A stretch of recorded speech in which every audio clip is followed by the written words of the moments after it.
Hello friends welcome to Amar peace creation finally Sambalpur university रो +3 second semester examination नोटिसटा आसी अच्छी एटा देखि पारथबो मो तमानकु मध्ये गोटे नोटिस देइथिली जोंटा कि सेप्टेम्बर 1 सेकेंड सेमिस्टर एग्जामिनेशनटा जोंटा कि रेगुलर बैक पिला माने एग्जामिनेशनटा दे पारिबी। ओके सो जो माने चैनल नुआ छन्ते ए चैनल को लाइक शेयर सब्सक्राइब कर देबे। ए चैनल ओडिसा रो मैक्सिमम यूनिवर्सिटी रो एग्जामिनेशन रिजल्ट एवं एग्जामिनेशन अपडेट गुडी को पाई पारिबी। ओके सो टाइमिंगटा रही तुम जोटा कि 10टा 1टा मध्य एग्जामिनेशन टी हे।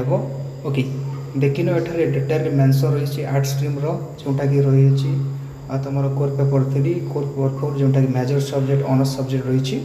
ओके देखि पार्थब एठारे स्क्रीनशॉट नहीं जो मैंने पीडीएफ चाहो आम टेलीग्राम से जॉइन हो सेठरे ये जो पीडीएफटा मु तुमको शेयर करदेवी। आ गोटे विषय तुमको कहीदेवा चाहूँगी जे जो मानकर हिस्ट्री ऑनर्स रही आम already history honours core paper 3 और कोर पेपर 4 वीडियो अपलोड करूँ। ओके तार डिस्क्रिप्शन लिंक रे देदेवी ता चेकआउट कर देखी नब। ओके सो देखिन ये जो पीडीएफटा और स्क्रीनशॉट नहीं जो मैंने पीडीएफ चाहूँ आम टेलीग्राम से जॉइन हो सेठरे ये जो पीडीएफटा मु तुमको शेयर करदेवी। ओके।